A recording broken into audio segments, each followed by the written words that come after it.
Hi there. So you're back at LeWeb in Paris for our third instalment of the Google Plus Euronews Hangouts here at LeWeb, where the world of technology comes to discuss the trends, what's been happening and what will happen in the world of technology. Now, there are many atypical, unconventional characters here at LeWeb, but perhaps none more so than my next guest, Taig. Khris. Hello, man. Nice to meet you. Thank you for being here. Now, I could probably go on for quite a long time introducing all the things that you've done. You're an extreme sportsman, an X Games world champion. You're a world record holder, a poker player, a magician, a TV personality. But I think what we're going to talk about first is the reason that brings you to LeWeb this year. I'm just going to introduce you before that to our two Hangout guests that you can see on the screen down there. We've got Antonio, who is in Cork, Ireland. Yeah. And Michael, who is in Kiev. Hi. Cool. So, where to start, really? Well, let's start with the reason that brings you here. It's your latest costume, if you like. Yeah. Tell us about Onoff Telecom. Yeah, basically, it's true that I was not from this world because, as you said, I used to be a sportsman for many years, but I had I always passion for technology and for mobile application, and I have so many contacts in my phone, and I always thought, it's kind of weird that we have multiple email address. When you buy a phone, you can create multiple email address, but you cannot create multiple number. You have one SIM card, one number, and you cannot take the number away from the SIM card. So I had that crazy idea to think maybe the future of telecom, it's maybe to have every number up to the cloud.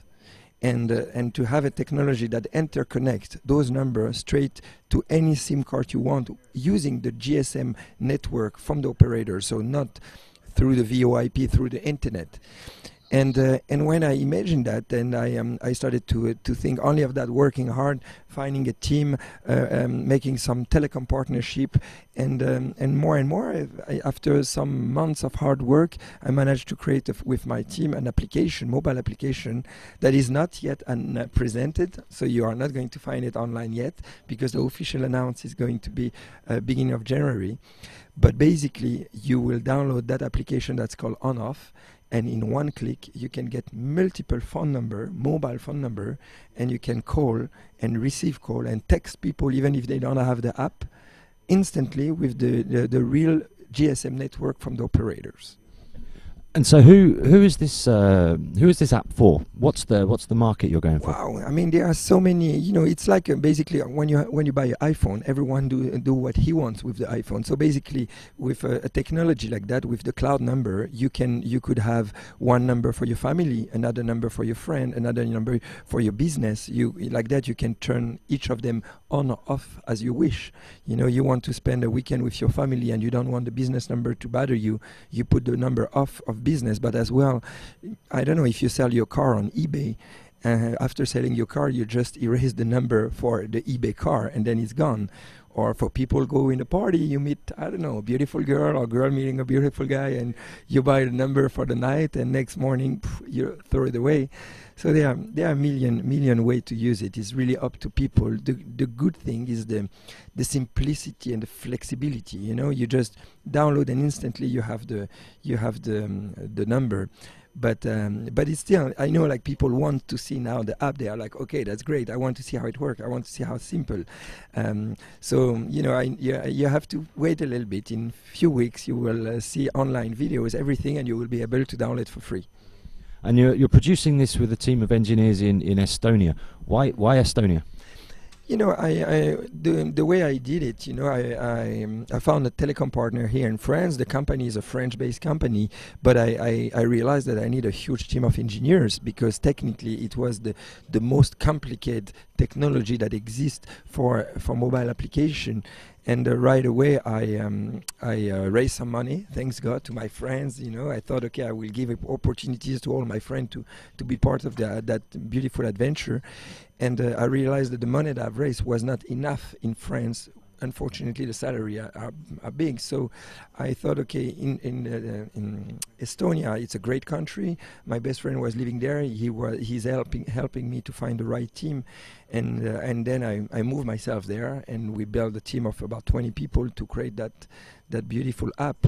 But still, the company still remain French. So I will say the benefits, if one day we have something, will come back to France. Well, I'm sure that you're no stranger to hard work and persistence, and you tend to get what you want. We'll come to that later, so I'm fairly confident that it's going to work out for you. Let's go to the guys in the Hangout first. To Antonio. Hello. Hello, Antonio. Nice to meet you. Nice to meet you. I work in the telecom market for a few years, and I remember of using a Nokia phone, pressing the hash key to have access to a second line on the SIM card, because the telecom that I was working with allowed us to have two phone numbers in one SIM card. That's great. And I also there was a partner that we had in Japan, and they were not using SIM cards at all on their phones, so it was built in the phone. I'm curious in one area of the technology that you guys are developing. Is somehow, are you guys planning to, let's say, discontinue the SIM card? No, basically, we are not providing SIM cards. We are not selling SIM cards, and our technology, it's really based. That's why we call it the cloud numbers.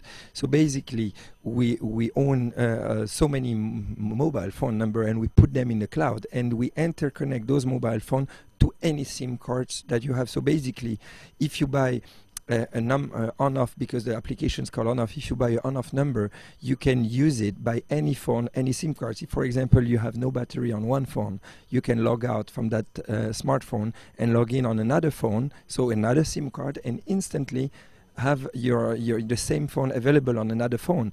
But at the same time, if you go in another country, it's going to change a lot for roaming charges, because if you go, for example, to America or to Brazil or any country, you put a local SIM card and you can be reachable on a local rate on that virtual cloud number.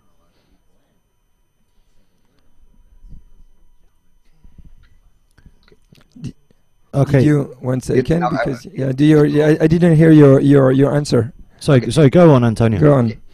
Anyway, let's say that I'm in Brazil and I have one of your numbers. Is any way that it's anyway? I almost heard. Yeah, no, we lost connection briefly there. Yeah. Well, while we wait, hi, Antonio. Yeah. So Yeah. if I'm in Brazil and I have that number, is there a way, if somebody calls me from outside Brazil, to still reach me on my phone number? Completely. Or because No, completely. Okay. It's like basically that's what really crazy. It's that the cloud number technology give a full user experience that people have with their normal phone. Those numbers are real. They are real mobile phone numbers. You can text people even if those people don't have the app. You will be able to Brazil, for example, if you take a French mobile number, a cloud number, and you go to Brazil, you will definitely be able to locally, in a local rate, answer or call with that French number anywhere in the world, and it's going to cost you basically a local rate. That's all. Okay. And it's not through the internet. That's makes a huge difference. The voice, when you are going to talk on the phone to the person, the quality of the voice is actually the same one with your operator, because it's actually your operator network that is being used. Okay, so the work that I imagine that you have there is the partnerships. It's something important for you. For sure. Like we are not a telecom company ourselves. We have partnership with telecoms all over the world, and we are interconnect all over the world. But we develop a very smart application, and we develop the technology together with a telecom partner, and we even have a patent on that technology that gives. I will not explain it exactly how it works because it's very technical, but it's giving a lot of privacy for the user. And for sure, without the telecom, our application will not work because we don't have the telecom license. We are just developing a very smart application that work with a telecom technology. Okay, let's hear from Michael in Kiev. Hi there. Hey, Michael. It's very actually interesting technology. When I first visited your site, was my first move was download your app, but it's not there yet. It's not there yet. That's why, that's why I didn't show yet the app. No, and basically no one can yet see it, because I thought if I'm showing the app, people will definitely search it for it and be frustrated for not download it. So I keep it secret, but in few weeks, people will be able to see it, to have tutorials, video, everything, and of course to download it and to use it. Yeah, we'll wait. So actually, it's a very serious problem. We're fighting in Ukraine with legislation to keep phone number when switching mobile operator, because even in Ukraine, to keep local number when switching mobile operator, so for it to go from one mobile operator to another, it's very big pain. So I want to ask you, do you need to connect actually to your technology? Do you need to have contract with mobile operator, and only then people can use this with this operator, or any operator will work? Any operator works, and the magic of it, when you will download the app and put your phone, where you create an account, I don't need to know your mobile phone number. So basically, we are building something that you just, when you sign in, you just put your email and your password, and that's it. And only with the email and password, we still manage to send the calls, the real GSM calls, to your SIM card without knowing which mobile number of your SIM card you have. So it really gives privacy, because, for example, tomorrow, when you will subscribe on any website and have to create an account, if that website asks you to put a phone number, you will be able to create a cloud number without never giving your personal private number, and you can throw it away anytime you want, and still you can be reachable on that number, have a different voicemail, have different everything. Well, I can't wait, but I still have more questions. But let's no continue. Problem. No problem. Maybe save it for later in this conversation. Yeah, So no, Mark? we'll definitely come back to Michael and to Antonio. Now we've got another question here from someone in France who couldn't join the Hangout. Just before that, you were part of a panel yesterday at LeWeb, which talked about, the title of which was how can extreme sports benefit entrepreneurs. Briefly, how can it? I mean, it was kind of funny for my career, because it's true, the fact that I was a little bit famous in France, it helped me to open some doors. For example, when I had to meet, I don't know, someone in a big company, I just called the assistant. Even if I don't have a direct contact, I say, it's Taig, Khris, the guy who jumped from the Eiffel Tower and stuff. I get a meeting. So that's the advantage of it. The disadvantage is when I'm going there, and people start to realize that I'm not going there to talk about sport, but about technology and about telecom technology and stuff like that. They think, okay, what a sportsman from rollerblade is here to talk about application and technology. And so that was a hard. I had to prove more than probably other people as well when I raised money. People around me trusted me in my as a hard worker, passionate and having a lot of ideas and stuff like that. But they didn't know if I would be good enough to manage a team, to understand technology with engineers, to be able to talk with engineers, to find the right engineers and stuff like that. So that was a quite difficult challenge. But I'm working day and night now for a long time, so I start to be good on it with hard work.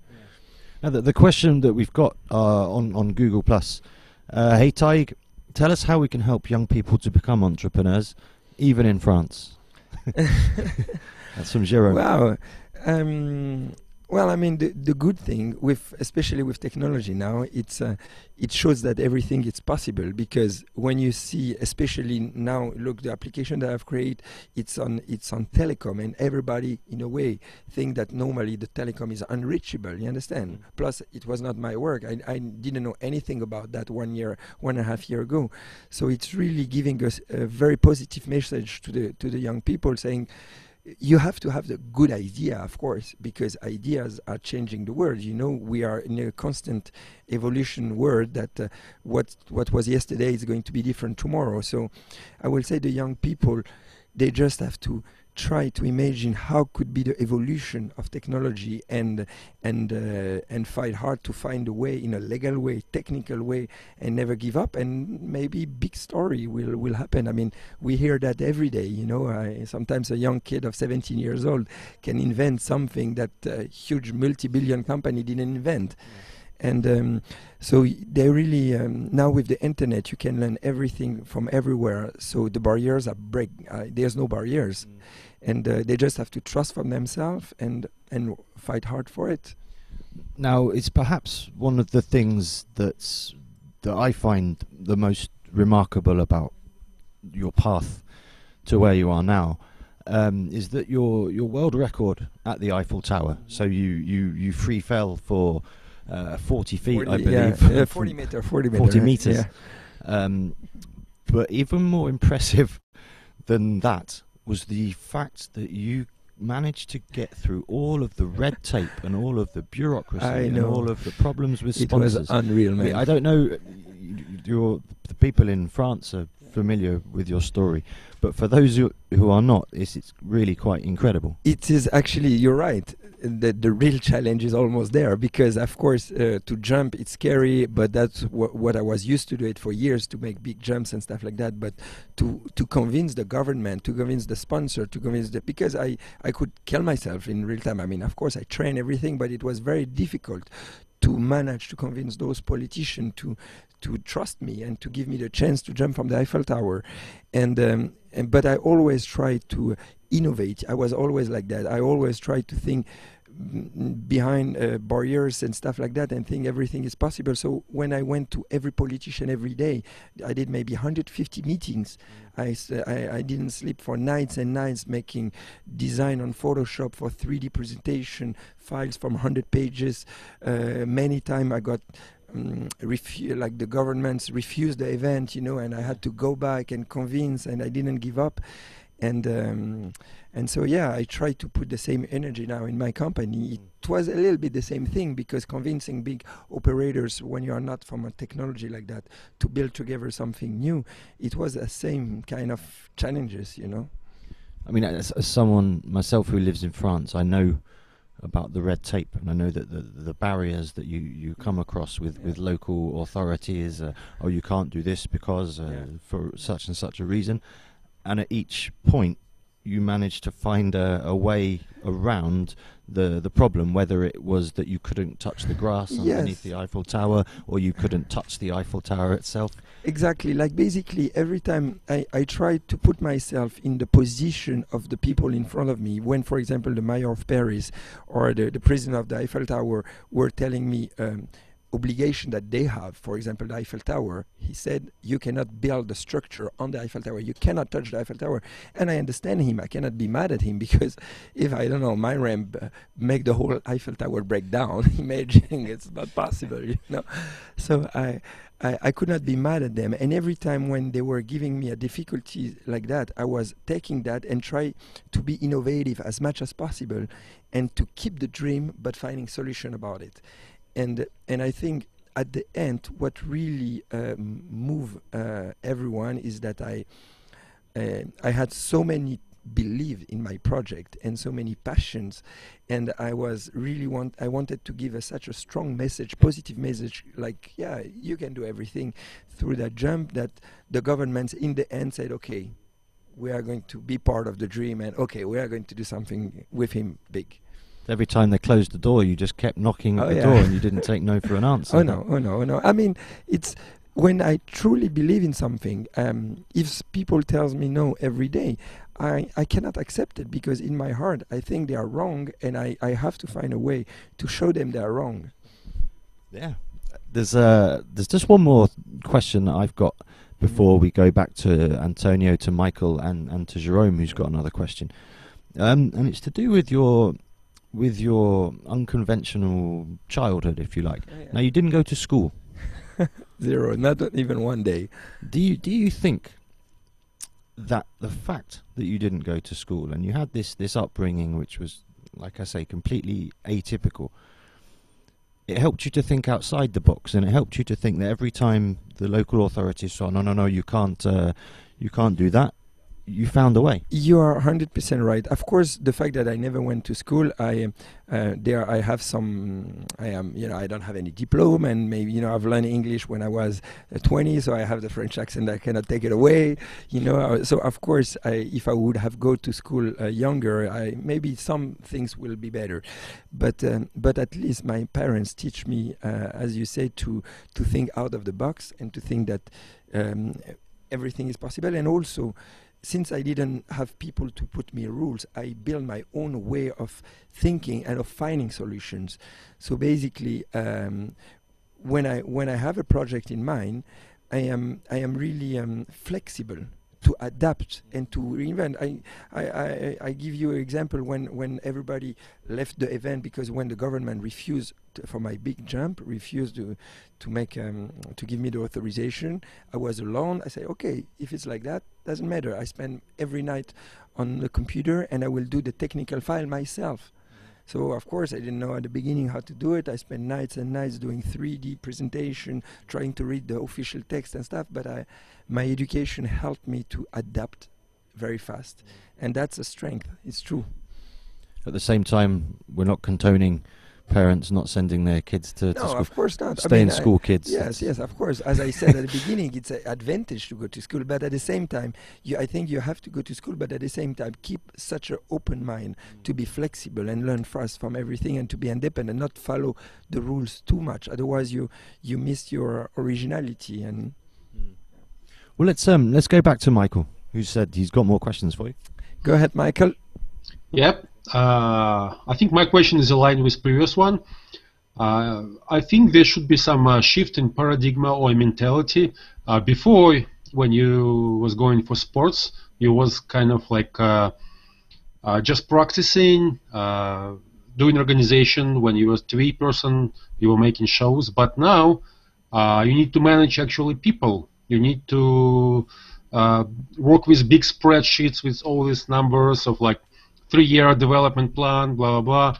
So how you overcome this change of shifting from this superstar sports star and to be a business person? I understand. I mean, actually the shift, I was pretty lucky on that because the shift went already in my career. When I started my career, of course, I was young and I just focused on training and competition, and I was just on my ramp without no one, just my friends, and we were skating, try to have the best technical level. But then, after some years, even when I had the chance to become world champion and stuff like that, I was realizing that was not enough because my sport is not soccer or tennis that has so much popularity. And because I didn't have big promotion on the big TV coverage, I didn't have big sponsors and stuff like that. So over the years, when I was growing, I was dreaming to build my sport in a bigger level. So I thought I have to be, beside the technical part of my sport, I have already to be a businessman. I have to be my own PR. I have to be able to read the contract with the sponsor. I have to find my own sponsors. I have to build my own event. For example, the Eiffel Tower, in a way, it's building a company when I did that jump. Finding the sponsor, convincing the TV, building the team together. So what I'm doing now is not really different than what I was doing the last years. And it went step by step over the 20 years, because when I started 20 years ago my sport, of course, I was not doing any business, but over the years, I understood that I have to be my own manager, business, PR, everything, and managing teams together as well. Michael, do you have any more questions before we go to Jerome, who's got some specific questions about the Onoff app? Not yet. I just want to say this is amazing. It's like another cool story, maybe meme, like people drop out of college and you drop out of school to be your own businessman. Thank you, man. It's great. Well, let's go back to Jerome. He's got questions specifically about Onoff. Okay. Great. First, he says, continue to promote optimism and entrepreneurship. Thank you. I think we'll all join in with that message. Like that. He asks, though, is it coming soon? When? December 24th, question mark, he puts. And also, what happens if you forget to renew your subscription? So it's coming soon. Yes, we wanted actually to launch it this week, but we are, so perfectionist. We wanted to really clean everything. So actually, we launched beginning of January, and in France. We don't launch yet in every country beginning of January, but probably February, March, or April we are going to open, hopefully in the whole world. I'm working hard for that. And if you forget your subscription, the application asks you and remind you, that you have to make the subscription again. And if you don't do it, you just cannot call anymore. In one moment, the call is blocked, but you still have your number, and you just have to renew the subscription to be able to call or receive calls. Can we assume that the launch will not be quiet and discreet? I mean, I will try. We work so much because that cloud number technology gives so much possibility inside the app. So we have so many different functions, and we've worked so much to have something beautiful, clean, and wonderful. So when we are going to launch it, we are going to have it available right away for everyone, and show the functionality, and make a video. We make a little film, having tutorials. Everything will come together, and of course, I'm so passionate because I've put so much energy and time into that app. It's like my whole life now. I will go on every media to talk about it and to promote it. So hopefully we'll have promotion. Can we expect another jump? Yes, I would love to. It's always difficult to convince governments, as you understood, to make jumps. But I still negotiate a little bit there to make jumps. Maybe in America, maybe in Brazil, maybe in France. I have some people that help me to find the right governments people to try to convince. Maybe 2015 I will have a jump. And if I do, I will even I will not have to negotiate with different sponsors. Maybe my own app can sponsor the jump. That will be like the ultimate dream. Well, listen, I think we're going to have to call it a day there. It's been wonderful having you here. Thanks a lot for coming along. Thank you very much. It's great. And great thanks time. Also to Michael in Ukraine, and Antonio, who we've lost, but is here in spirit probably, and also to Jerome. For our next Hangouts and our last of today, day 2 of LeWeb, we have the product manager of the Google Cultural Institute. That's Duncan Osborne. He'll be here at 5:45 Central European time, so please join us for that. If you want to take part in that Hangout, go to euronews.com, the homepage, and follow the signs for the web. Thank you once again. Thank you, and of course everyone goes on the Twitter, on my personal Twitter, Taig Khris, or even on Onoff app on Twitter. Thank you. Brilliant, thank you. Ciao.